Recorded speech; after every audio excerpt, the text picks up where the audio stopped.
What's up, guys? My name is Nash Feemster, and this is The No Bounce Podcast. You're not gonna introduce yourself? They know who I am. I'm just kidding. Yuck! I hated that. Just kidding. Yuck! I'm Austin J. Mills. Oh my gosh! And now this is the No Bounce podcast. There you don't go. have to say it at the same time. It's kind of weird. I think if we unison. Ready? 1, 2, 3. No bounce. No chance. All right. Anyway, guys. We wanted a podcast basically where we Yeah. talk about basketball, but not everything basketball. Like some pretty entertaining stuff. Caleb and I both live in LA, know a bunch of people, work in nightlife and cool spaces. So we see a lot of celebs, a lot of basketball players. So not only are you getting, basketball information that we're going to give you opinions on, but also things that we have our ear to the street on. Behind the scenes type stuff. Right. That we're really excited about this format. We're really excited about. We've been talking about this for a year. Yeah, it's and been a then while. some. This has been in the works for a long time, so I'm really excited about this. We hope y'all like it. Hope you subscribe down below. All that good stuff. Let's get right into it. You were in New York recently. I was in New York. How was that? It was fun. So I actually went because a friend of mine, Royce O'Neal, who I played with in college, got traded to the Nets. So he did a little dinner before the season started. Very Wanted nice. to kind of celebrate being with the Nets. Very nice. Celebrate being with KD. Celebrate being with KD. I have a KD story. He did. Do you? I also have a KD story. I went to a dinner with just KD and Royce and like 10 other people. I'll save that for the end. Goodness gracious. Yeah, it was pretty wild. But I also DJ'd in New York, and there was a lot going on. I have some tea from New York. I have some tea. Nice, but New York was good. New York was good. Dude, no one travels more than this guy right here. I'll be like, hey, man, we got to record the pod. He's like, well, you have 30 minutes on a random Wednesday afternoon because then I'm going to Hawaii and then Cabo and then I got to go to New York to eat a dinner. Caleb is just salty because his birthday is next so weekend, upset about but this. it's Chandler Parsons' wedding, and he's one of my good friends, so I can't miss his wedding just because it's Caleb's birthday. Chandler, I'm confused why I didn't get an invite, man. I've known you longer than you've known Austin. Yeah, no, I have. I guess it's true. Yeah, I knew him back in his Dallas days. When he sees you like in the stands. I don't know if that counts. But like consistently seeing me in the stands. Yeah, I know that guy. The guy who like always yells, my name? Hey, you're my cousin. Weird. Huh? All right, so anyway, NBA season is starting. Caleb, it is upon us. If you have a champion right now. Dallas Mavs. I hate when you do this. Why? I want a real champion, not that's a real champion. Like biased. No, it's not biased. It's my genuine thought. If they can get past Golden State, I think Mavs are winning it. If they can't get past Golden State, I think Golden State is winning it again. So you think it's coming out of the West 100%? Yes, 100%. The championship is going to be on the West. I'm going to go Warriors just because they won the finals already, and you got to go back Warriors. I mean, you can't discredit a team that has already won the finals and didn't lose anything really. Right. Yeah, that's the like. You just said Mavs. Huh? Did the Mavs lose something? You're proving my point. How? No, I'm saying Warriors didn't lose many pieces, like players. Which is why they should win again. Okay, I know. All right. But Mavs didn't lose any pieces either. But the Mavs didn't win. I know, but I just think Luka has such a chip on his shoulder. Like he got a taste of what it could be. And I genuinely think no one can really stop Luka. And he makes everybody around him better. And it's so impressive. So I just think how young he was last year to carry the team to the Western Conference Finals. I think this year's like over the edge. I also don't think it's like a clear shot. Like I don't think that there is. I say the Warriors, but I also think that the Bucks have a shot. I think that the Nets have a shot. I don't think Nets have a shot. Really? I don't. I think. Because Ben Simmons looked good. Yeah, but people have been saying it for years. Oh, Nets look good. Nets have this. Nets have that. And I just don't think. Something's not working. The Clippers might have a shot. Really? I do. Why? Here's the thing. I think that the Clippers are the most overhyped team right now because a lot of people are saying Clippers. Like Stephen A. Smith came out and said, 100% Clippers, da-da-da. But then his reasoning is my reasoning why I think that they probably won't win. Stephen A. Smith said, Clippers are going to win 100% if they can stay healthy, which is the number one factor of winning a championship in today's NBA is if you are able to stay healthy. Even if they're healthy, man. I don't think that they can stay healthy. I'm not sold on the Clippers, though, even if they're healthy. I just don't know, man. If they're healthy, I'm sold on the I'm Clippers. not sold on Brooklyn either. I think I'd take Boston out of the East. Boston's nice. Dude, Boston looks good. What about Boston's Blake nice. Griffin and Boston Green? That's a big addition to That's them, honestly. big time, man. You get a veteran. I actually just watched a press conference that at the end of their practice, it was Blake's first practice, and they asked Blake, what are your thoughts on the team? And Blake was like, these guys blew me out of the water. They shocked me. They were all welcoming, and they were down to business. Like, I think that the Celtics are ready to win a championship. I think now that they added Brogdon, they have a real shot at winning a championship. Jason Tatum, there's not many players like Jason Tatum that you watch, and it's so, I don't know how to describe it. When he misses a shot, it doesn't make sense. You know what I mean? Like, his shot is the same shot every single time. Like KDS. I would say the same with like Klay Thompson. Klay Thompson has such a mechanically perfect shot. Right. When he misses, you're like, oh, he missed. Right. You know what I mean? The same with Steph. So I think Jason Tatum is climbing into those ranks. His mid-range is insane. Watching, like, we both had unique opportunities this summer to watch him in a private gym, private runs, 50 people in the gym. Like, he picked people apart, man. He's so impressive. You know what? The one thing I didn't like the Celtics did this summer is if you have a team that good and you're that close to winning a finals, which the Celtics obviously were. Yeah. Why try and trade a very good asset that you had? They tried to trade. God, I can't say that. They tried to trade Jaylen Brown in the offseason, which is like, he at one point Jalen's was so nice. Probably playing better than Tatum. Oh, 100%. He had a couple games where it was like, yo, without Brown, they were done. Right. Yeah. So why try and trade him and ruin that like rapport that you have? I don't get it, man. I don't know. I think Celtics kind of remind me of, you remember when the Warriors were starting out with Klay and Draymond and Steph, and they had a couple good series, and you're like, wow, this is like potentially really good, and they stuck together. I think that's what the Celtics are doing. Like, so trying to trade, I don't get it, because I think if you keep Jaylen Brown, Jason Tatum, Marcus Smart, like those three have been like the core for a couple years now. Yeah. You mentioned Klay Thompson. I wanted to bring something up because I wanted your opinion on this. Klay Thompson this offseason, this summer, was very upset about his NBA 2K 3-point rating. Dude, and which I think is fair, honestly. I have thoughts about he's an this. 87. Dude, it's insane. He's the second best shooter in the NBA. He's the second best shooter of all time. I was going to say he might be of all time. Top 3 of all time. Of all time. Dude, and he's an 87. As the second option on a team, he's going to go on to break 3-point records that he would be the record holder if it weren't for Steph Curry. He also still shot, coming back from an injured season, he was maybe 70% this year, 75%. He still shot over 40% from 3, which is crazy. I don't get it. And then he here's what I don't like, right? I saw this tweet. I saw the video of Klay going, yo, change my rating. Yeah. And then he called Ronnie 2K out. Now, I understand you do a lot of stuff with Ronnie 2K, so you don't have to chime in if you don't want to. And then Ronnie 2K tweeted, living rent free. Oh, yeah, I saw that. Bro, listen, if you are responsible for a platform that, like, you cannot be petty. You cannot hold, like, these little, like, passive-aggressive grudges against people. If you're supposed to be a non-biased, like, ranking rate, I don't know how the whole thing goes. I don't think Ronnie 2K has, like, final say, or maybe he does on, like, ratings for people. He doesn't. So, but all I'm saying is, like, you are representing an entity that is like non-biased, and you're being passive aggressive and kind of petty towards one of the best shooters of all time. I don't understand it. The only reason why I think Ronnie might be doing these things, because he tweeted something at Draymond also about like something about a podcast. But I think the only reason that Ronnie might be doing these things is for marketing purposes. Like, I do think that whatever he's tweeting is going way more viral than like him tweeting, hey man, like I don't work on this. I'm not saying it's the right thing to do. I'm not saying it's the wrong thing to do, but I could see from a marketing perspective, he's doing it because obviously you're talking about it now. It went viral. You wouldn't be talking about some bland response. Yeah, but it's the same. It's like, I don't know. I would rather people be talking about me because of something like positive I did. And I understand in the like media culture today, it's about like, negging and negativity and a lot of controversy. Yeah, like controversy is what gets people.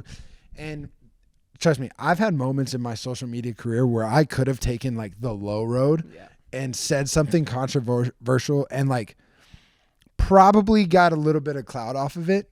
But like, to me, it's just, I would rather people be talking about like, oh, that was funny or that was cool, whatever. I don't know. Anyway, all that to say is like, I think it's mad disrespectful to the second greatest shooter of all time.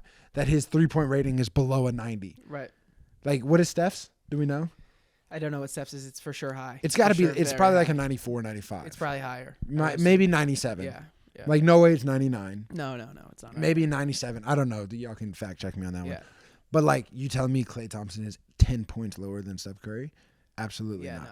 Definitely not. I mean, like, if you put them in a gym shooting open shots, like set shots, it's got to be maybe a shot or two off. Seriously. Like, out of 100? I really, if Steph Curry didn't exist, Klay Thompson would be the best shooter to ever walk on the face of the planet. Very possible, yes. And you have the 2 best shooters in the world on the same team. And that is why Dallas Mavericks are winning the finals.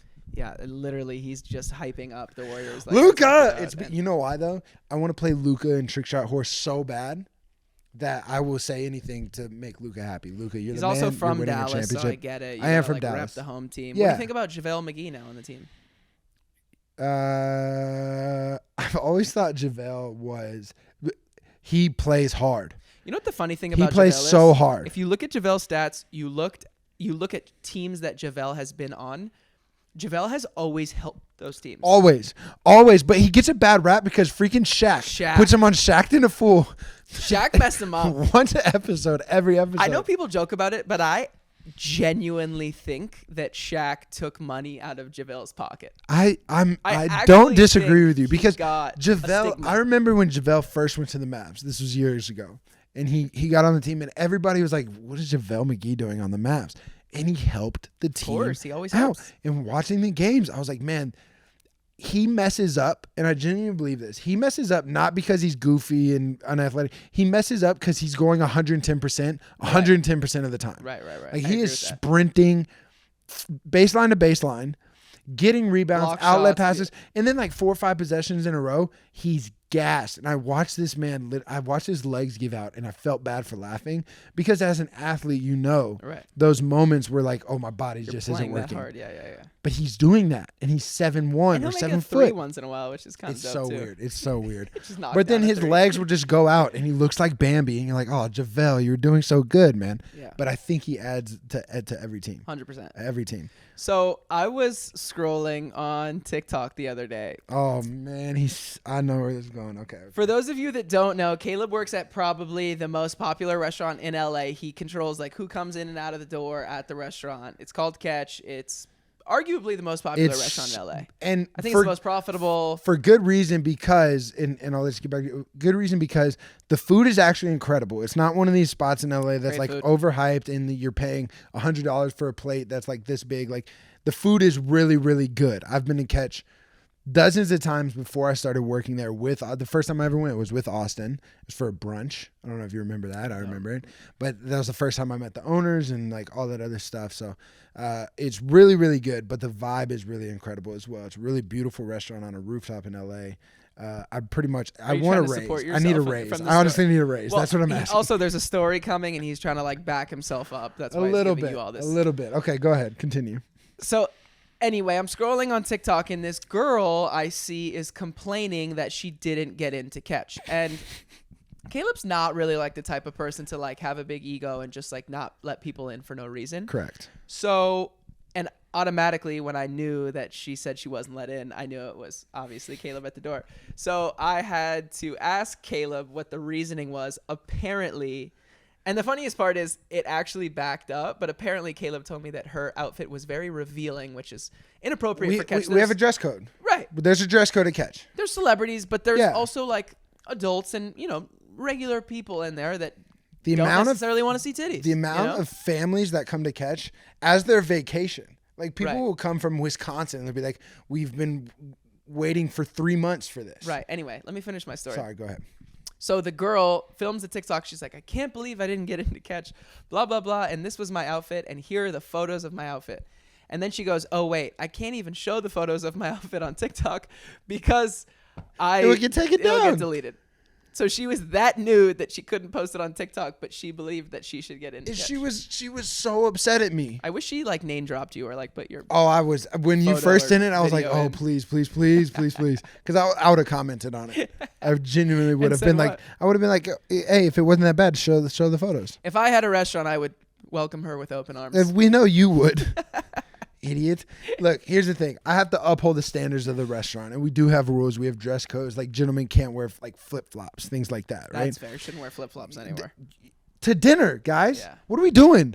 And they get so offended when I say, sorry, man, we don't allow those shoes. What, really? These are my nice Birkenstocks. What? Right. Who has nice Birkenstocks? Right. Get out of here. I'm sorry if you wear Birkenstocks, but don't wear flip-flops to a nice 5-star restaurant. Whatever. Anyway, so she walks up, and I nudge. So, like, we have security there. I'm not security. I just control the door. So I control what Austin said, control who comes in, who goes out. You got it, man. Whatever. I nudge security. I was like, bro, this is not about to happen. And he's like, what? He looks, and he even, who's been working in the nightlife for 30 years in LA, he was even like, what?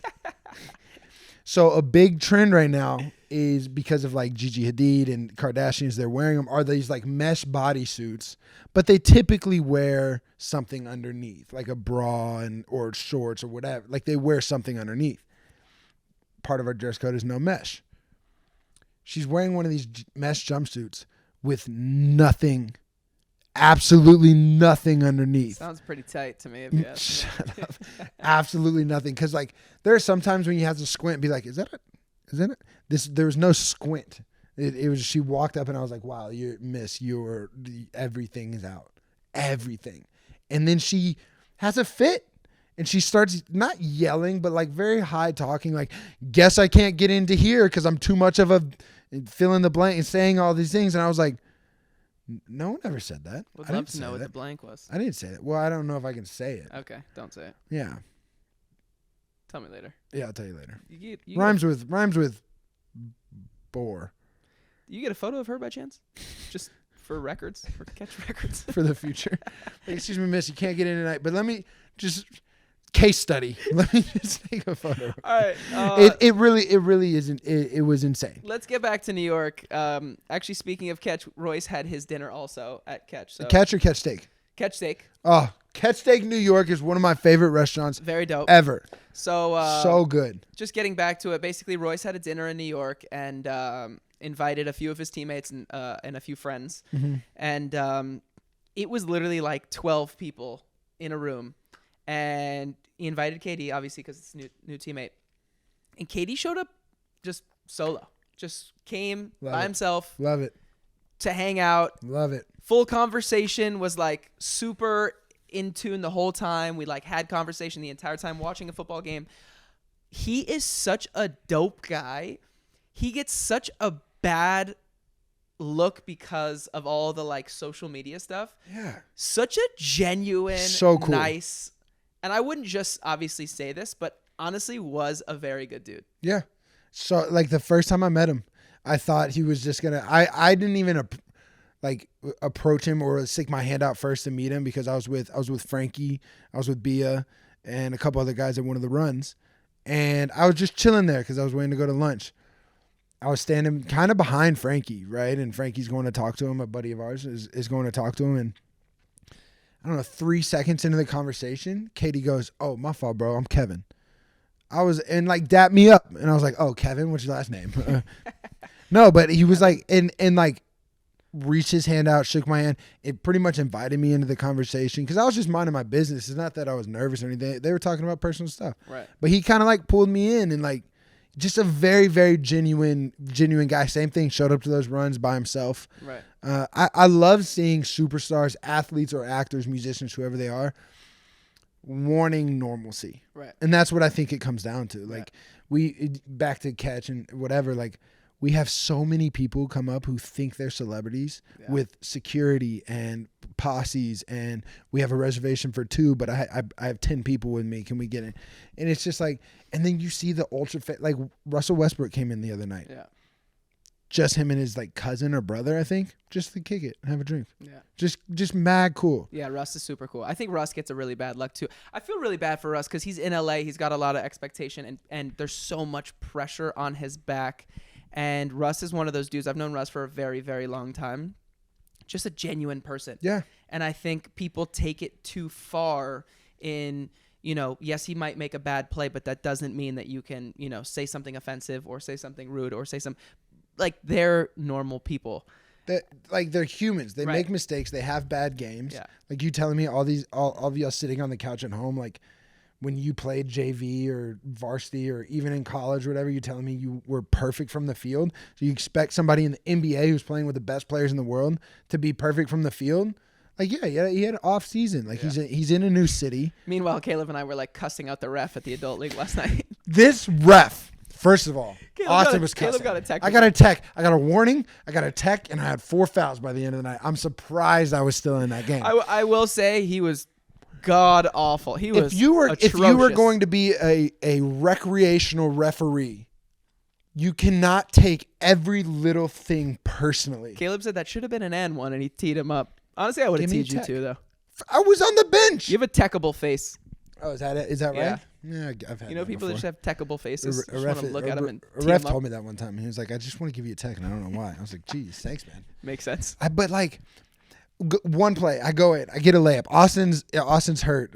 What's wrong with you? I hurt my groin. Your wiener hurts. Too much. So Austin, You know what I'm saying? too much what? What happened? We know it's not defense. Not defense. Yeah, That's whatever. not. Goodness Something else with the gracious. D. Anyway, What? continue. So Austin's sitting on the bench, and I see throughout the game that like he's taking little videos of like highlights and stuff like that. I was on the opposite end of the court. I make a layup that I think I should have been an and one, but it was a nice move, I think. No, it was an and one. Don't say cap. I don't know. It was a nice move. Shut up, Austin. It Okay. was. And I go and I look back at Austin, and I'm staring directly at Austin. I go, and one. This ref stops the game. And he's like, no, we're not going to have any of that. You're not going to turn back at me and yell in my face. And I was like, what are you talking about? But My even teammate? regardless, I think you were capping about that story. I don't think that was actually true. But How is that not true? The fact Was I not is, staring if right at you're you a when I ref- yelled that? if you're a ref, you can't be sensitive like that. People are going to yell and one. This guy had way too much ego. No one likes a ref with an ego. He just, think that's the point. I think he's just is I'd rather have unhappy a in ref life. that bets on games than has an ego.